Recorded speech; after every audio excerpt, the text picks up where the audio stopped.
Vamos a buscar en nuestras Biblias, primera a los Tesalonicenses, capítulo 5. Primera a los Tesalonicenses, capítulo 5. Y hoy vamos a centrar nuestra atención en los versículos 15 al 18. Primera a los Tesalonicenses, capítulo 5,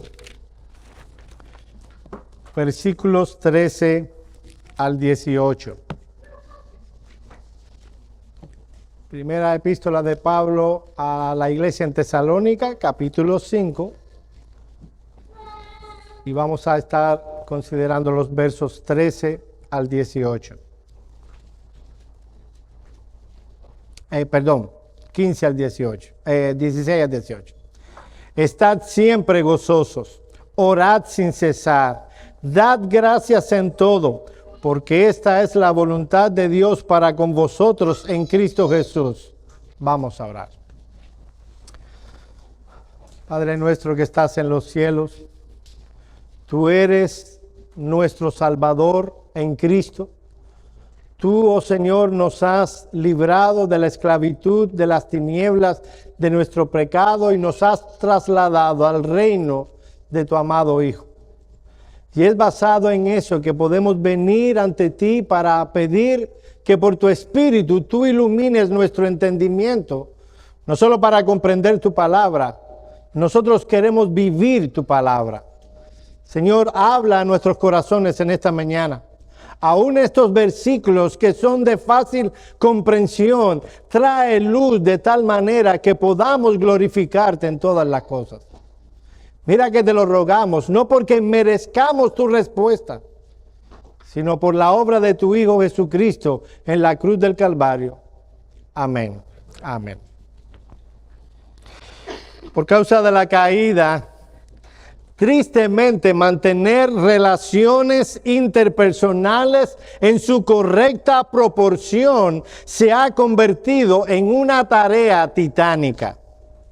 Las relaciones entre personas, mis amados hermanos, tenemos que reconocerlo con tristeza, son frágiles, tan frágiles como una tela de araña. Podemos tener una buena amistad con alguna persona y solo un malentendido, aquellos que han sido amigos por años, pueden llegar a convertirse en despreciados enemigos. De hecho, hay suficiente maldad en ti y en mí, en nuestros corazones, para afectar permanentemente cualquier relación. Tú dirás, no, yo no, tú también. De hecho, mis amados hermanos, en todos nosotros como personas caídas, se puede encontrar los males que quebrantan una relación, a saber, el egoísmo, el orgullo, el egocentrismo. Estos son pecados que pueden dañar la mejor de las relaciones. Aún entre las personas más espirituales, existe el peligro, mi amado hermano, de que relaciones puedan ser afectadas. Noten el ejemplo de Pablo y Bernabé. Si nosotros vamos al capítulo 15 del libro de los Hechos de los Apóstoles, veremos allí una triste historia en los versículos 36 al 41. Después del primer viaje misionero que estos dos hombres hicieron con tremendo éxito, Pablo y Bernabé comienzan a planear el siguiente viaje misionero. Ellos querían edificar las iglesias que habían sido establecidas y probablemente, si la providencia lo quería, establecer nuevas iglesias.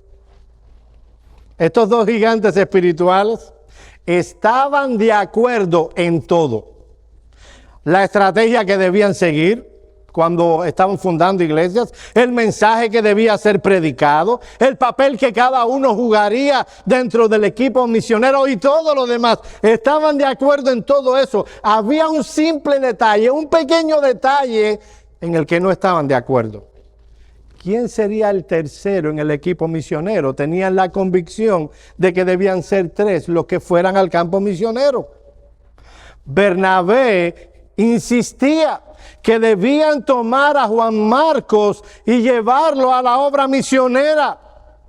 Pablo estaba en total desacuerdo. ¿Cuál era la razón? Bueno, que Juan Marcos fue el tercero en el primer viaje misionero. Y a mitad del camino, Juan Marcos se le aflojaron las patas, así decimos en mi país, y les abandonó. Pablo insistía, y yo me puedo imaginar, mis amados hermanos, el debate. Mi amado hermano, cordón de 3 dobleces no es fácil destruir. Cuando somos 3, es más fácil el viaje. La obra misionera es difícil. Este hombre nos abandonó, no es digno de confianza. Me imagino a Bernabé, mi amado hermano, en Dios hay compasión y misericordia. Es cierto que nos abandonó en el momento que más le necesitábamos, pero hay en Dios segundas oportunidades.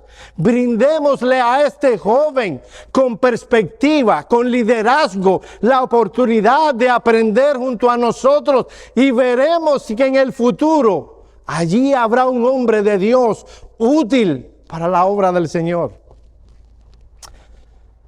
No voy a seguir ahondando en el debate. Lo cierto fue que fue tal la desavenencia y el desacuerdo entre estos 2 gigantes del cristianismo, que el mejor equipo misionero que ha habido en toda la historia del cristianismo se desbarató. Mis amados hermanos, que una iglesia pueda mantenerse irreprensible con el paso de los años hasta la venida del Señor requiere de paz eclesiástica. El domingo pasado comenzamos a considerar el ambiente que debe respirarse en el contexto de una iglesia para que pueda disfrutar de paz eclesiástica. El domingo pasado vimos que si una iglesia quiere mantenerse fiel con el paso de los años hasta la venida del Señor, necesita que en esa iglesia se respire el ambiente de un cuidado espiritual mutuo. Pero también se requiere de perdón. A partir de los versículos 15 al 18, el apóstol Pablo sigue tratando el mismo tema y aquí hay comentaristas que quieren decirnos que se rompe y Pablo va por otro camino. La realidad es que el texto no fue escrito originalmente en capítulos y en versículos, así que debemos verlo a la luz del mismo contexto. El apóstol Pablo sigue hablando de lo necesario para que en una iglesia haya paz eclesiástica. ¿Qué más debe estar en el ambiente de una iglesia? Y cuando hablo de ambiente me refiero a la atmósfera que se respira, al espíritu que hay en esa iglesia, aparte de cuidado mutuo y de un espíritu de perdón. En tercer lugar, debe haber un ambiente de gozo. Miren el versículo 16. Estad siempre gozosos. Para la paz eclesiástica, mis amados hermanos, debe haber un ambiente gozoso. Ese ambiente no puede ser creado externamente. Es por medio, no es una decoración cosmética externa de lo que estamos hablando. Es algo interno que obviamente se ve en lo externo. Cuando hablamos de gozo cristiano en el contexto de una iglesia, mi amado hermano, no nos referimos a que todo el mundo tiene una sonrisa de oreja a oreja, donde hay fiestas todo el tiempo. El gozo cristiano va más allá de eso. A veces una iglesia donde hay desorden, una iglesia donde hay un espectáculo en el culto de adoración, puede ser comparado o puesto como que en esa iglesia hay mucho gozo. En esta iglesia reformada de Miami, no, ahí no. Ahí ellos no tienen ni siquiera batería. ¿Cómo se puede tener gozo sin batería? Obviamente, declaraciones como esas lo que hacen es mostrar la ignorancia en cuanto a lo que es el gozo bíblico. Lo primero que notamos en el texto es que tener gozo es un mandamiento. Mira el versículo 16, una vez más. Estad Y eso en español, y también está así en griego y en inglés, si lo tienes tu Biblia en inglés, es en modo imperativo. Significa que es una orden, un mandamiento. Pablo, inspirado por el Espíritu Santo, ordena a los creyentes a estar gozosos. El apóstol Pablo, inspirado por el Espíritu Santo, no nos sugiere que estemos gozosos, no nos recomienda, sería bueno, sería favorable para ustedes como iglesia si están gozosos. No, Él manda a que estemos gozosos. Es una orden de parte de Dios lo que encontramos aquí. Lo que nos enseña es que, oye esto, mi amado hermano, tenemos más control de las emociones de lo que nosotros pensamos. A veces las personas dicen, no, es que yo no puedo sentir esto o aquello. Bueno, aunque el gozo cristiano es más que una emoción y un sentimiento, indudablemente el gozo cristiano implica una emoción y un sentimiento. Y debido a que Pablo nos manda a estar gozosos, mis amados hermanos, tenemos control en sujeción al Espíritu de nuestras emociones y sentimientos. Eso es lo que encontramos también cuando el Señor Jesús dice, amad a vuestros enemigos. ¿Cómo pudiera yo amar a aquel que me está haciendo mal? Bueno, si Cristo te manda a hacer tal cosa, es porque tienes control acerca de a quién vas a amar y a quién no vas a amar.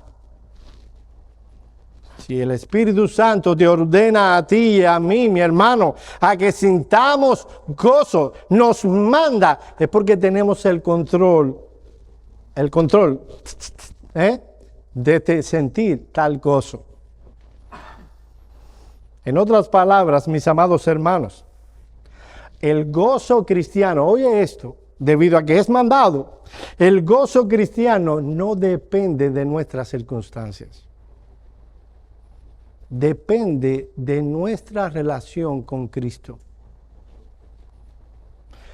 De hecho, si nosotros vamos a Gálatas capítulo 5, versículos 22 y 23, veremos que el gozo es un elemento del fruto del Espíritu.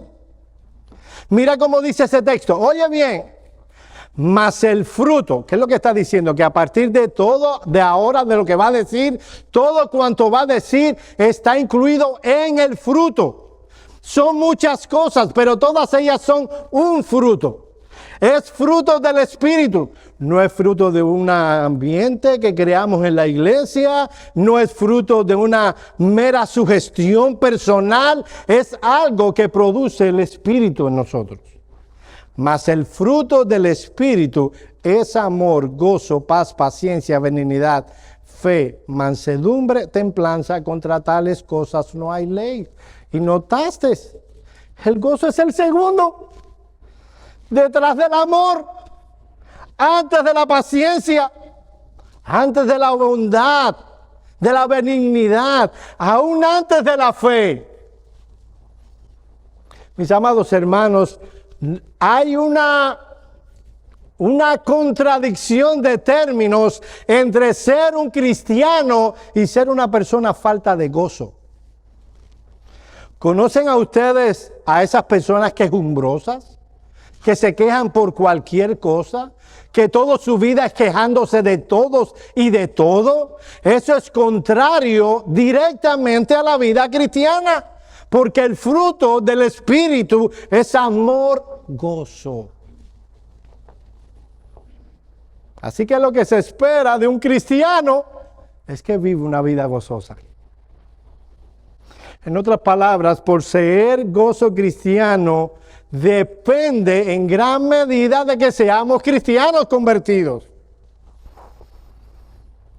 En ocasiones se ve el gozo como un mero sentimiento, y aunque el gozo está ligado al sentimiento y a la emoción, mis amados hermanos, es mucho más que eso. Es tomar la decisión de gozarnos, de deleitarnos en el Señor, no importa las circunstancias.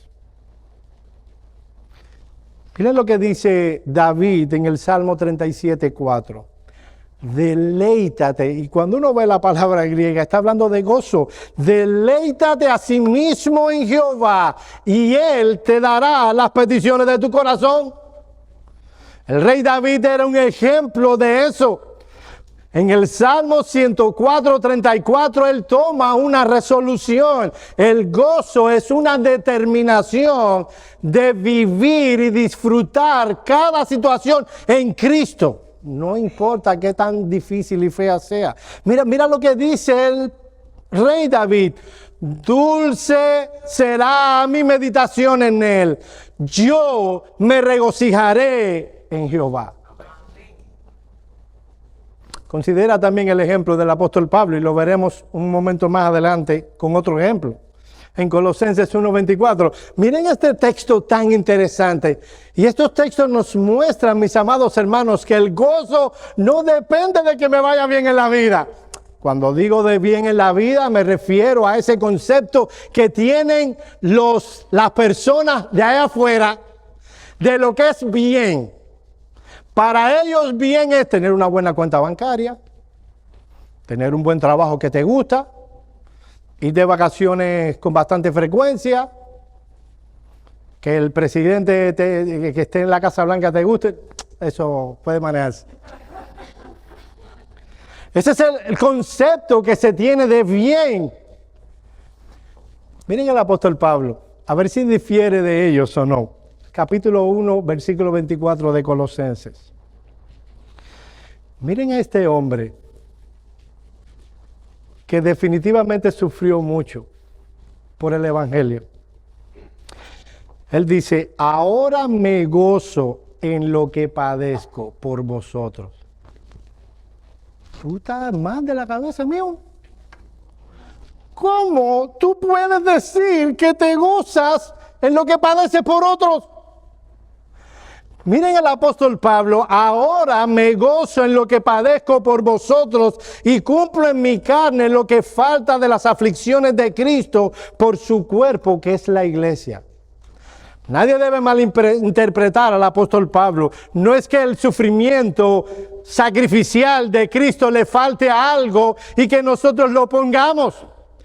Lo que está diciendo el apóstol Pablo es que fruto de haber entendido precisamente la muerte de Cristo y haber experimentado los resultados de esa muerte, nosotros estamos dispuestos a continuar la labor sufriendo por otros. Él se gozaba en lo que padecía por la iglesia. Es el cuerpo de Cristo. Cristo murió por la iglesia. ¿Quién soy yo para minimizar el lugar de la iglesia? Más bien deberíamos realzarlo y deberíamos sufrir por el bien, el progreso de la iglesia. Pablo era conocedor de esta experiencia de continuo gozo. Él supo ser azotado y al mismo tiempo mantener su gozo. No era que no sentía dolor. No era que tomaba una dosis de anestesia para no sufrir. Era que su gozo era fruto de la obra del Espíritu y se hallaba en la persona del Señor Jesucristo. Mi amado hermano, si tu gozo depende de estar bien, como lo ve el mundo, que no deberías tener tú ese gozo, ese concepto, vas a salir frustrado muchas veces. Y déjame darte una mala noticia. ¿Estás listo para oír una mala noticia? Si tu concepto de la vida es que estar bien es tener una buena cuenta bancaria y irte de vacaciones a menudo y todas esas cosas que el mundo piensa que con eso se está bien, Dios te va a dar la oportunidad de que no tengas esas cosas. Porque déjame decirte, el gozo del creyente está en el Señor. Nota algo más del texto, no solo que es un imperativo, sino el tiempo que debemos estar gozosos. Dice el apóstol Pablo, estad siempre gozosos. Mis amados hermanos, no es que debemos estar gozosos si no tengo problemas con mi suegra, no es que debemos estar siempre gozosos mientras yo tengo un buen trabajo. Pablo dice debemos estar siempre gozosos. Cuando contemplamos la vida del que escribió estas palabras inspirado por el Espíritu Santo, podemos notar que era un rosario de preocupaciones, aflicciones y de motivos de temor. Los tesalonicenses, por su parte, también habían afrontado situaciones difíciles hasta ese momento. Y es a ellos, a la luz de todo el contexto que hemos estado hablando y enseñando en estos domingos, que Pablo les dice, ustedes deben estar siempre gozosos. Pablo se encontraba en la cárcel cuando escribió la epístola a los filipenses. Y en esa carta, en el capítulo 3, versículo 1 dice, por lo demás, hermanos, gozaos en el Señor. En el 4:4 dice, regocijaos en el Señor siempre. De nuevo habla del tiempo, siempre. Otra vez digo, regocijaos. No creo que ninguno de nosotros haya pasado por la situación o haya pasado por una situación peor de la que sufrió Pablo cuando predicó en Filipos. Yo sé que cada uno de nosotros ve sus problemas como lo peor del mundo. Algo que no me gusta de la funeraria y de los hospitales es ver a personas hablando y debatiendo quién ha sufrido más. O sea, no sé qué hay detrás de, a mí me ha dolido más que a ti. Y vemos a dos personas conversando. No, porque a mí me operaron de una hernia y después me operaron. Y dice la otra, tú no sabes nada, muchacha. Yo he tenido este y este y este. ¿Cuál es el problema de ganar una discusión como esa? Y yo sé que cada uno de nosotros ve su problema como el peor. Pero estoy seguro, si somos objetivos, que no te pasó lo que le pasó al apóstol Pablo. En Hechos capítulo 16, versículos 22 al 25, miren, no lo tienen que buscar, oigan esto. Pablo está predicando el evangelio en la ciudad de Filipos, a esa ciudad donde le escribiría luego y le diría, regocijaos en el Señor siempre. A esos creyentes dice, y se agolpó el pueblo contra ellos, contra Pablo, Silvano y Timoteo. Y los magistrados, rasgándoles las ropas, ordenaron a azotarles con vara. Los papás que le han dado una pela a sus hijos con vara, no estamos hablando de esa tablita o cuerito pequeño, estamos hablando de una vara así que le daban por la espalda a los delincuentes. Dice que le ordenaron azotarles con varas y después de haberles azotado mucho, los echaron en la cárcel, mandando al carcelero que los guardara con seguridad. Y para hacer peor la tribulación, dice, el cual, recibiendo mandato, los metió en el calabozo más adentro. Mientras más adentro, más humedad, más frialdad, más gérmenes iban, claro, ellos no sabían de los gérmenes como nosotros lo sabemos. Más problemas tenía la persona, más probabilidades tenían de morir, porque repartían la comida. Eran los últimos y muchas veces el último se quedaría sin comida. O sea que cuando lo metieron en lo último lo hicieron con toda intención. No era que no había más espacio adelante, intencionalmente lo pusieron en lo más profundo de la mazmorra. Se le añade más, y les aseguró los pies con el cepo. El cepo era una especie de aditamento que unía a la cabeza a los brazos y lo ponían en los pies. No solo era sumamente incómodo, ¿se imaginan estar así horas en esta posición? A veces uno está durmiendo y duerme con cierta posición del brazo y uno no se da cuenta, fueron simplemente unos minutos, tal vez una hora, y cuando hace esto, ¿no te ha pasado a ti? Ellos fueron asegurados con el cepo. Y dice Lucas, Pero a medianoche, orando Pablo y Silas, ¿te imaginas qué estarían pidiendo? Yo me imagino qué estarían pidiendo. ¿Cómo te lo imaginas por lo que viene atrás? Cantaban himnos a Dios y los presos le oían. Cuando yo leo eso, cuando yo leo historias como esas, mis amados hermanos, yo me pregunto si nosotros somos cristianos.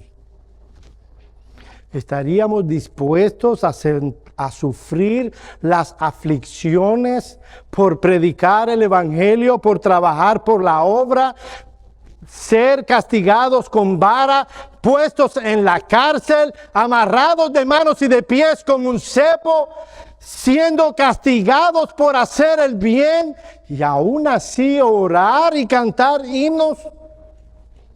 Mis amados hermanos, la vida cristiana es esencialmente una vida gozosa. El gozo no depende de nuestras circunstancias mundanas, depende de nuestra relación con Cristo. La razón por la que no estás gozoso o no vives una vida gozosa tiene que ver con el alma, no con las circunstancias.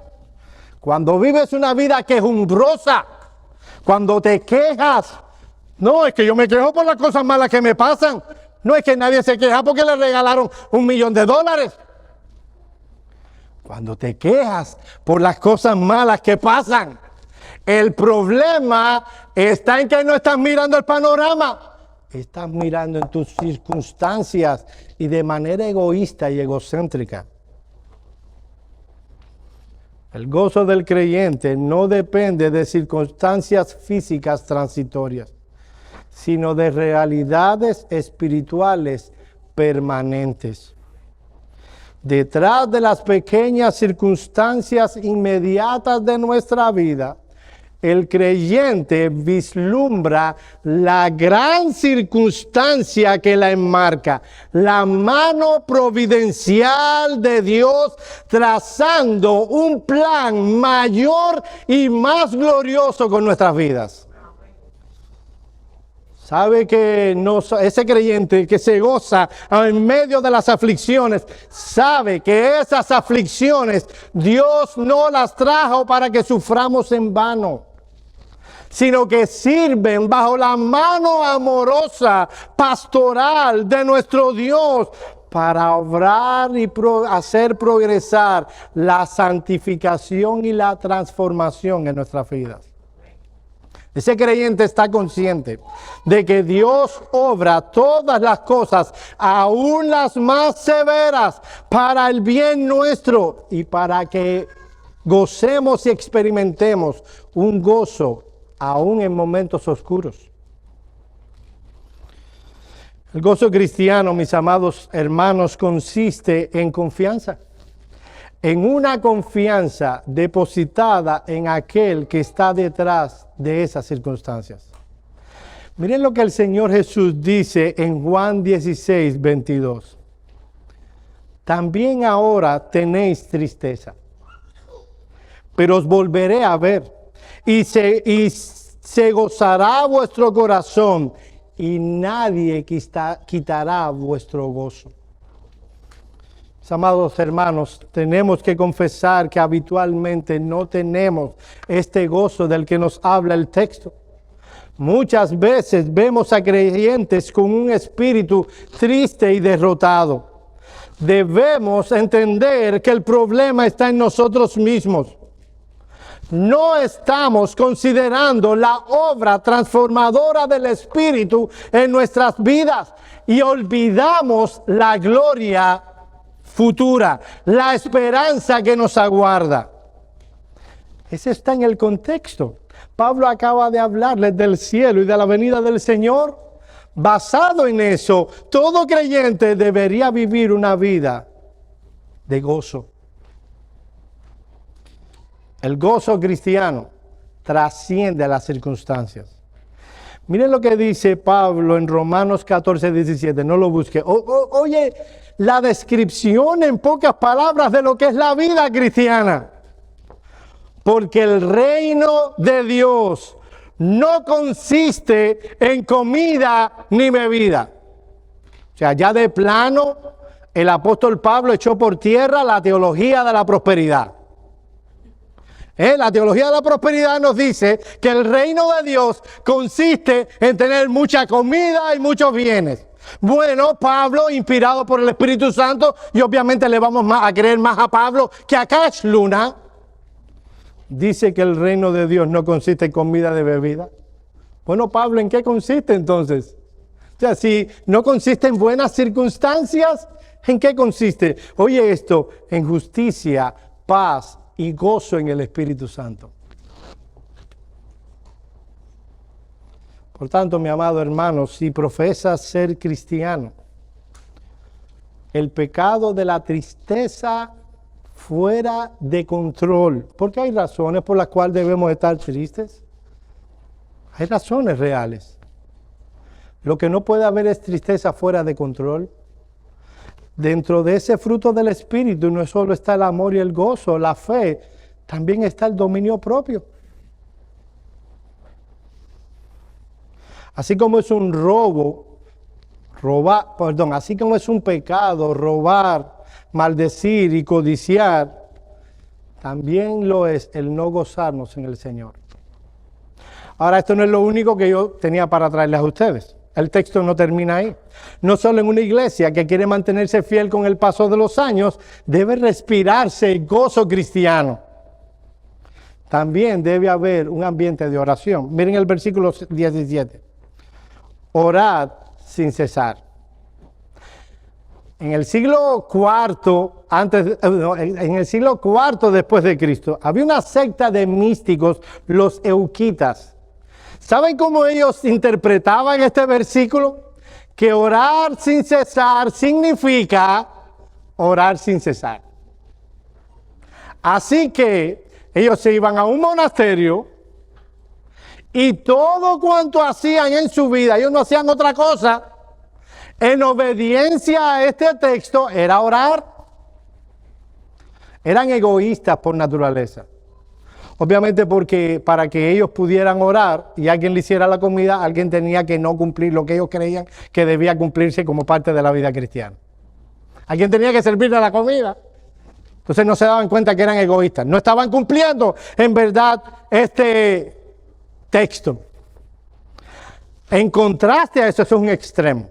En contraste en el otro extremo, encontramos la mayoría de los creyentes de nuestros días, donde dedican muy poco tiempo a la oración. Ellos están demasiado ocupados con sus vidas. Están demasiado preocupados por pagar los biles. Y mi amado hermano, no quiero que leas que no debes estar preocupado por pagar tus biles. Todos tus biles son igual a algo que disfrutaste. Así que si lo disfrutaste, en Cuba decimos, había un danzonete, creo, un danzón, creo que el Aragón, que decía, toma chocolate y paga lo que debes. O sea, no, es que a veces yo oigo creyentes, no, es que hay que pagar los biles. Claro, todos los biles es algo que disfrutaste. ¿Lo disfrutaste? A ver, yo siempre le pregunto a ustedes me responden, ¿lo disfrutaste? Págalo.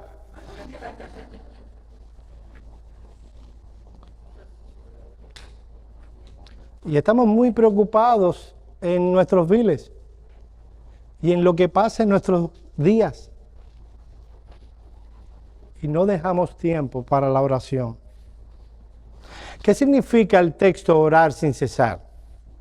Bueno, no significa que lo único que hacemos en la vida cristiana es orar.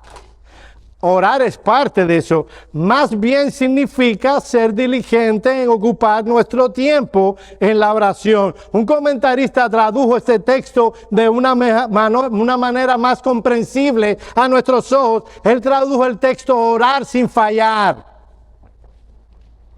Nosotros estamos todo el tiempo comiendo. No es que estamos comiendo todo el tiempo, aunque algunos sí. Es que nosotros comemos 3 veces al día y luego vienen los beneficios. En cierto sentido, nosotros comemos sin cesar, comemos todos los días. Dice el comentarista que tradujo Orar sin fallar lo siguiente: orar sin fallar significa que uno debe dedicarse regularmente a orar de forma prolongada y extenuante.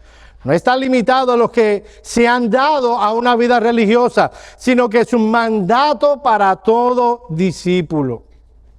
El Señor Jesús enseñó que un verdadero creyente debe orar con consistencia, con insistencia, con regularidad. En Lucas 18:1 dice, y les refería una parábola para enseñarles que ellos deberían orar en todo tiempo y no desfallecer.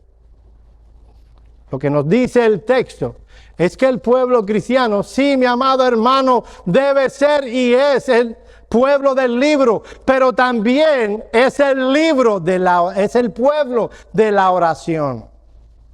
¿Recuerdan hace unos domingos que leímos, el domingo pasado, cómo se convirtió Pablo? Y cómo va Ananías, Dios, y le dice, mira, hay un hombre llamado Saulo, tú debes ir y hablarle a él y restaurarle. No. O sea, ustedes pueden ver, yo daría también el grito. O sea, no es para hablar más de Ananías. Yo también gritaría, pero Señor, ese es el que está persiguiendo la iglesia. ¿Saben cuál? Y pueden ir de nuevo a leer el texto. El argumento que calla la boca a Ananías. Ve a Ananías a hablar con Saulo porque él ora. Es una distinción de ser cristiano. No puedes decir que eres cristiano y no orar. Una de las cosas que se activan en el momento de la conversión, fruto de la regeneración, es que comenzamos a deleitarnos en una vida de oración constante y sistemática. El apóstol Pablo dice en Romanos capítulo 12, versículo 12, gozaos en la esperanza, sufridos en la tribulación, dedicaos a la oración. Mientras más sufrimientos, debe haber más oración. Lo que pasa es que en muchos corazones, mientras más sufrimiento, más rebeldía. Colosenses 4:2 dice, perseverando en la oración. Efesios 6:18, orando con toda oración y súplica, orando en todo tiempo. Mis amados hermanos, espero que estos textos sean suficientes para tratar con nuestro corazón que la falta de oración en nuestras vidas es un pecado grosero contra Dios. La falta de oración significa que tenemos un corazón orgulloso que piensa que puede valerse por sí mismo sin depender de Dios. La oración no es otra cosa que una evidencia de fe. Creemos y por tanto hablamos en la oración. Es una muestra de sujeción a Dios. Es un reconocimiento de nuestras deficiencias, de nuestra incapacidad, pero es un reconocimiento también de la suficiencia y la grandeza del Dios a quien le rogamos. Santiago, el hermano del Señor Jesús, dice que no oramos y por eso no recibimos. Mis amados hermanos, ustedes me conocen, yo no le atribuyo a la oración ni a ningún poder. Hay personas que creen que la oración en sí mismo es una fuente, una especie de energía, que se ejecutan cosas simplemente por sacar algunas palabras del corazón. No, yo creo que todo lo que va a pasar por la obra compasiva, todopoderosa de nuestro Dios. Pero Dios, ese Dios que ha determinado todas las cosas, ha determinado que Dios nos dará ciertas cosas siempre y cuando la pidamos. siempre y cuando la ha determinado, dárnoslas siempre y cuando la pidamos con fe. Eso es lo que enseña Santiago en el capítulo 1. Pida sabiduría, tiene falta de sabiduría, pídala a Dios. Él da abundantemente y sin reproche, pero pida con fe. No debe pensar aquel que no pide con fe que recibirá cosa alguna de parte del Señor. Y eso no va en contra de las determinaciones soberanas de Dios. Las confirma. Dios ha decretado una unión, que existe una unión entre la oración y sus respuestas. Muchas veces Dios obrará en nosotros a pesar de que no la hemos pedido. Pero muchas veces Dios obrará en su pueblo, fruto de la oración del pueblo. Mis amados hermanos, ¿qué nos enseña eso en la vida práctica? Yo quiero decir esto y yo quiero decirlo con cuidado. Pero le voy a abrir mi corazón, no solo el mío, sino el corazón de los pastores. Y yo sé que hay razones que pueden llevar a un creyente no asistir al culto de oración. Pero nuestro concepto es que la iglesia, el número de la iglesia de Iglesia Bautista Reformada de Miami, son aquellos que se reúnen el jueves a orar con nosotros. A la hora de tú no venir al culto de oración, asegúrate, no que yo lo entienda, eso se lo he dicho muchas veces a ustedes, asegúrate que Dios lo entiende. Porque Dios nos ha mandado a orar sin cesar. Mis amados hermanos, el ministerio de una iglesia bíblica déjeme decir la oración desde el principio, la eficacia del ministerio de una iglesia bíblica no está en sus doctrinas, está en la obra de Dios. Y cuando nos reunimos aquí a orar los jueves, ¿saben lo que estamos diciéndole a Dios? Oh Señor, nosotros no podemos echar el reino de Dios adelante. No se puede confiar en el brazo del hombre. No se puede confiar en las capacidades del hombre. El hombre es frágil. Pero sí podemos confiar en el brazo de aquel que puede todas las cosas y que nadie ni nada podrá detener su mano. Eso es lo que decimos cuando venimos a orar. Así que mi hermano, obedecer el mandamiento de orar sin cesar se expresa de manera gráfica cuando nosotros, estando cansados, no hay ni una vez que yo venga al culto de oración, le voy a abrir mi corazón, que tenga deseos de venir al culto de oración. Mira lo que dice el pastor, que él no tiene deseos de venir al culto de oración. No, de verdad, mis amados hermanos. El domingo sí, yo me levanté, yo voy como dice, vamos para la playa y venimos para la playa. Bueno, así yo me voy igual, yo me voy como diciendo, vamos para la playa, vamos para la iglesia. Pero no hay una vez que yo diga, wow, qué rico, me voy para el culto de oración. Y no lo digo para ponerme de ejemplo, yo lo digo para decir que yo siento lo mismo que tú cuando son las 6 de la tarde y te acordaste porque lo dijimos en el chat que hay culto de oración. Siento exactamente lo mismo que tú. Pero ¿qué debemos hacer cuando queremos que el reino de Dios avance en esta ciudad? ¿Qué debemos hacer cuando queremos el progreso de nuestras almas y el progreso de las almas que vienen a visitarnos cada día? Que no le podemos hacer caso a nuestros deseos.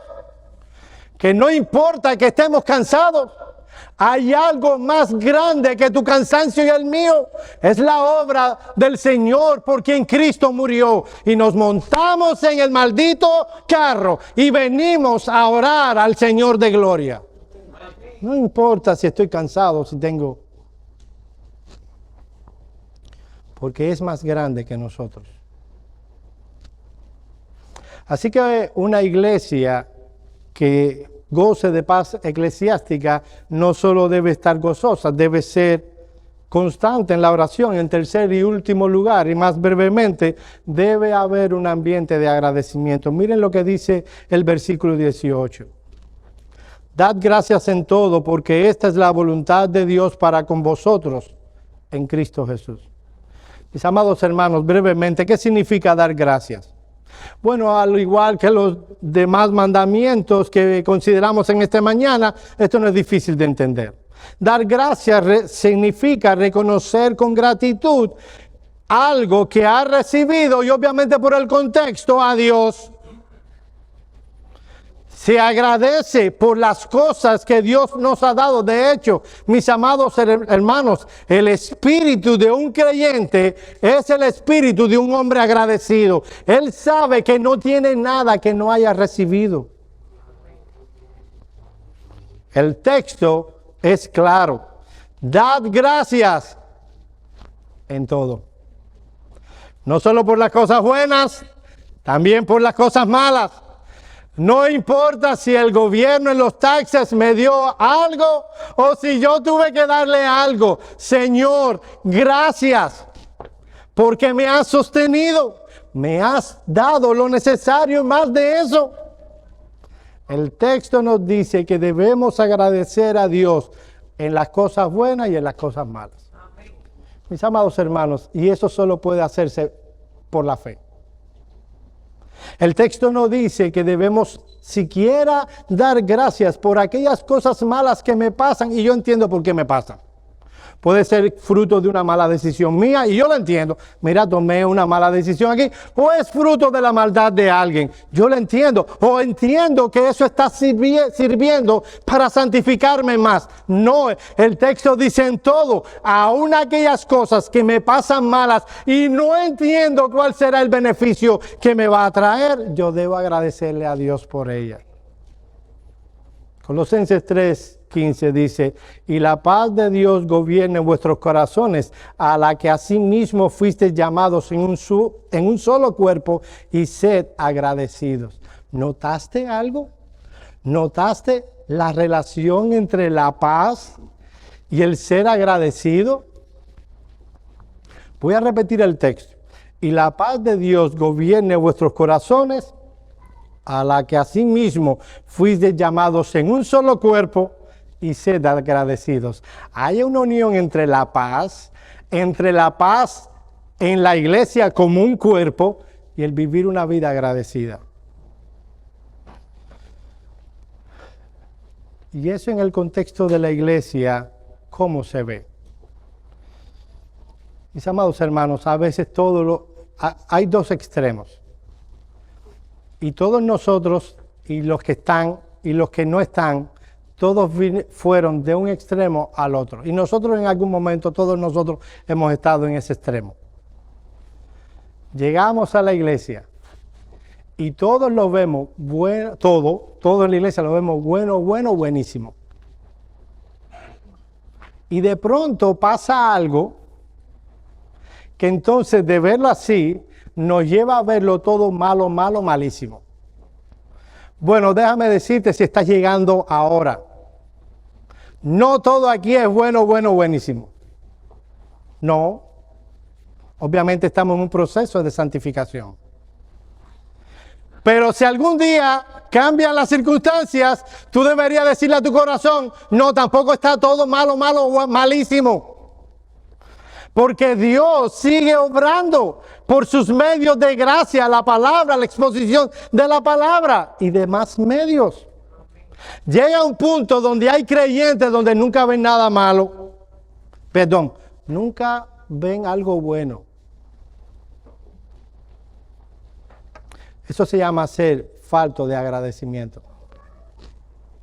Miren lo que dice MacArthur en este texto, sobre este texto. Ser agradecidos es la esencia misma del corazón regenerado.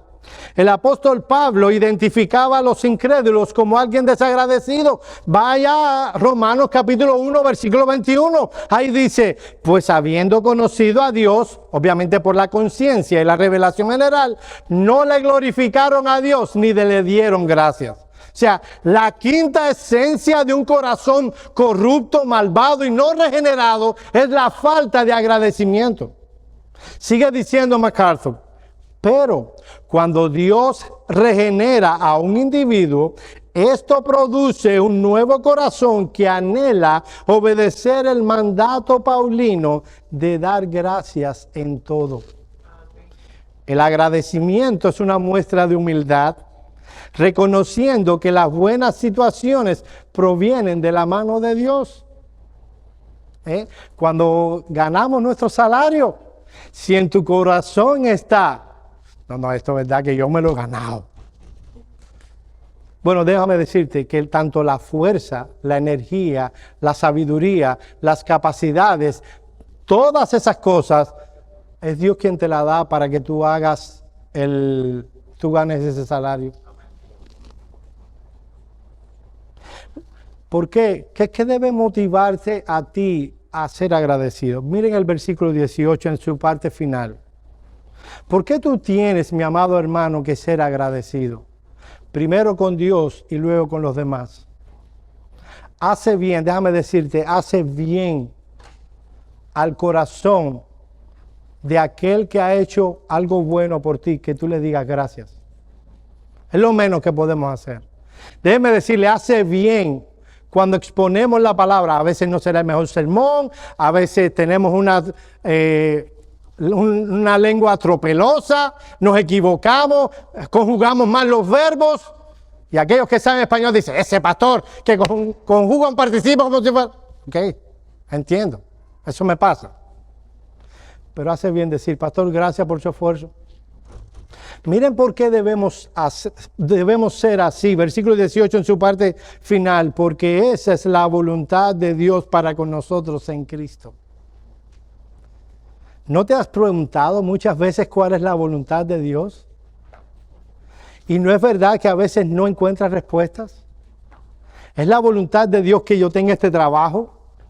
¿Es la voluntad de Dios que yo me mude para Miami? ¿Es la voluntad de Dios que yo tenga tal amistad? Y a veces son principios generales que hay libertad de conciencia en ese sentido. Pero hay algunos textos donde Dios dice, esto es mi voluntad. Y este es uno de esos textos. De hecho, detrás de cada mandamiento que hay en la Escritura, usted debe ver la voluntad de Dios. ¿Es la voluntad de Dios que yo ore? ¿Es la voluntad de Dios que nosotros oremos? Sí, es la voluntad de Dios. ¿Cómo lo sabemos? Acabamos de ver un mandamiento. Orad sin cesar. Ahora hay un mandamiento aquí que expresa la voluntad de Dios, y es que debemos ser agradecidos. Mis amados hermanos, dar gracias a los que nos han hecho bien y a Dios no es simplemente tener una cualidad cívica correcta. No, estamos obedeciendo lo que Dios ha mandado. Miren hasta dónde llega eso. Miren el texto. Ya yo estoy terminando, no se me impacienten. El sermón no ha llegado a 1 hora todavía. Porque esta es la voluntad de Dios en Cristo Jesús. Cuando vivimos vidas agradecidas, estamos mostrando la centralidad de Cristo en nuestras vidas. Miren lo que dice Leon Morris, me encanta su comentario. La centralidad de Cristo en el cristianismo no puede ser de ninguna manera sobreenfatizado. No podemos conocer a Dios por nosotros mismos, sino porque a Él le ha placido revelarse a sí mismo a nosotros. Preeminentemente Él, hablando de Cristo, de Dios, se ha revelado a sí mismo en Cristo. Y preeminentemente Él reveló su voluntad en Cristo. El uso del nombre compuesto Jesucristo nos recuerda tanto la deidad como la humanidad de nuestro Señor. Y de esta manera se expresa con altísima solemnidad la conjunción. No solo en Cristo la voluntad de Dios es revelada, es en Él que se le da el poder al hombre para capacitarlo a vivir de acuerdo a esa voluntad. Mis amados hermanos, si estamos en Cristo, es la voluntad de Dios que seamos agradecidos. Concluyo. Mis amados hermanos, ¿qué tan difícil es para el ser humano regenerado mantener la paz eclesiástica? Déjenme responderle brevemente esa pregunta. Es imposible. En nuestro corazón hay demasiado orgullo, egocentrismo, para cumplir aún mandamientos tan simples como estar gozosos, orar sin cesar y estar agradecidos.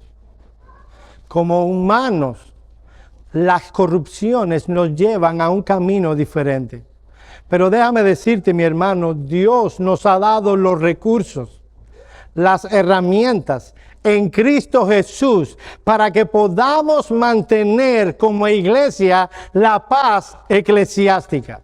Cuando vengan aflicciones a tu vida, reconoce el dibujo, la pintura más grande que tu propia vida. Centra tu vida en la persona del Señor Jesucristo. Depende en oración de la obra de Dios para que te ayude a vivir una vida gozosa y sea agradecido por todo lo que Dios te ha dado. En Cristo, nosotros podemos mantener la paz eclesiástica. Déjame decirte una cosa, mi hermano. Si el enemigo de nuestras almas querrá destruir esta iglesia, uno de los medios principales que va a utilizar es que la paz eclesiástica sea perturbada. Y no va a hacer que demonios de afuera vengan a mancharla. Satanás usará a alguno de nosotros que estamos aquí.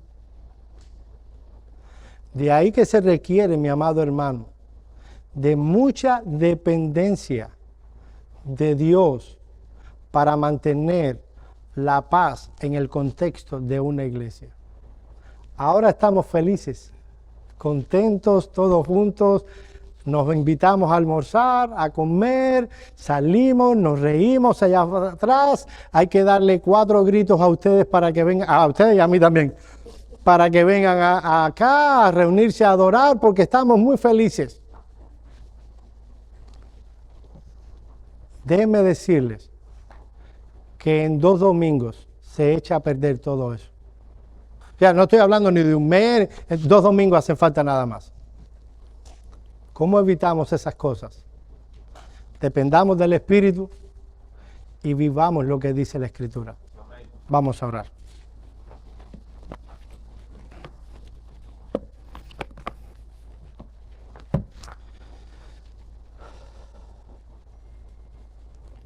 Señor y Dios, nosotros te damos gracias por tu Hijo Jesucristo, porque en Él estamos y en Él hallamos los recursos necesarios para vivir la vida que a ti te agrada.